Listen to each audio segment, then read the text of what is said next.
Assalamualaikum warahmatullahi wabarakatuh.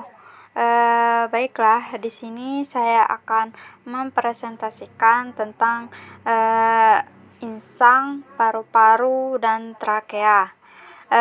Insang adalah organ penukaran gas pada hewan air. Mereka adalah hasil dari permukaan tubuh yang sangat terlipat atau berbelit-belit untuk memaksimalkan luas permukaan yang tersedia untuk pertukaran gas. Sedangkan paru-paru adalah bagian yang tumbuh ke dalam permukaan tubuh sebagai media lawan dari insang yang merupakan hasil pertumbuhan dan merupakan organ-organ pertukaran gas dari hewan yang menghirup udara. Macam-macam insang yang terdapat pada hewan. Insang invertebrata. Insang terdapat pada cacing. Pada cacing Polychaetae laut. Pada hewan ini, insang merupakan modifikasi dari Parapodia yang merupakan pelengkap lateral. Insang invertebrata insang invertebrata dalam kasus Arenicola air dipindahkan ke atas insang sebagai konsekuensi dari pergerakan tubuh hewan secara umum pada Polychaetes lain. Silia mungkin ada pada insang untuk memastikan aliran air. Insang memiliki fungsi sekunder, yaitu terlibat dalam penyaringan makanan. Sedangkan insang pada vertebrata. Insang pada vertebrata dibagi menjadi dua jenis, yaitu eksternal dan internal. Insang internal jauh lebih umum. Insang paling baik dikembangkan dan dipahami pada ikan.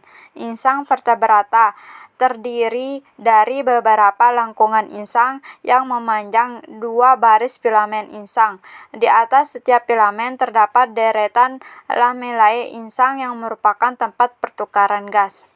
Selanjutnya yaitu tentang macam-macam paru-paru yang terdapat pada hewan. Paru-paru invertebrata. Beberapa filum invertebrata telah melakukan transisi ke cara hidup terestrial. Beberapa lebih berhasil daripada yang lain. Contohnya, pada hewan siput Pulmonata.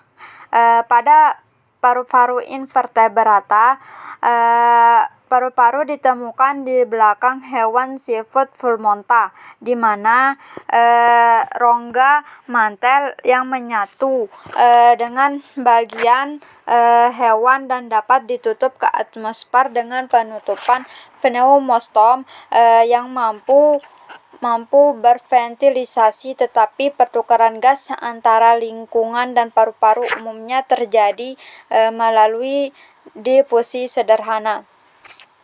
Selanjutnya yaitu paru-paru vertebrata. Paru-paru ditemukan pada amfibi, reptil, burung, dan mamalia. Amfibi menunjukkan keragaman yang luar biasa dalam struktur paru-paru mereka. Paru-paru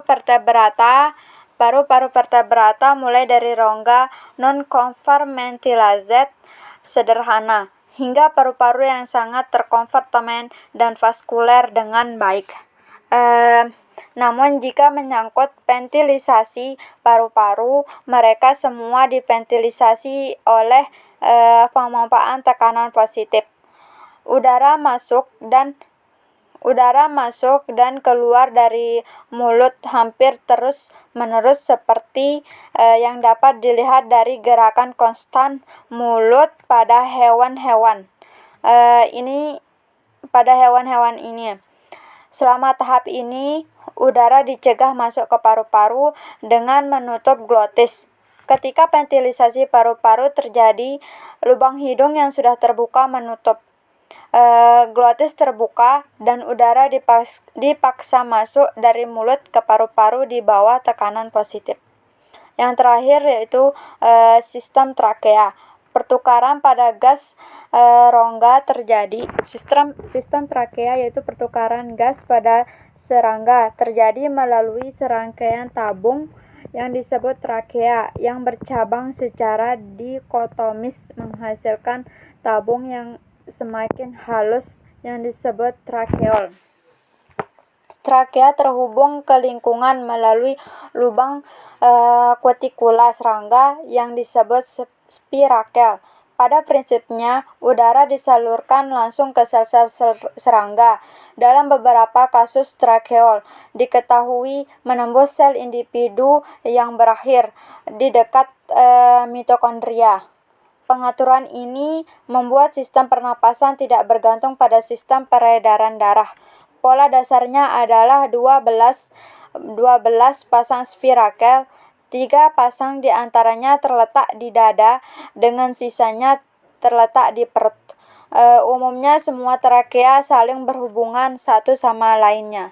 Sekian presentasi dari saya. Mohon maaf jika ada kesalahan kata dan kekurangan. Wassalamualaikum warahmatullahi wabarakatuh.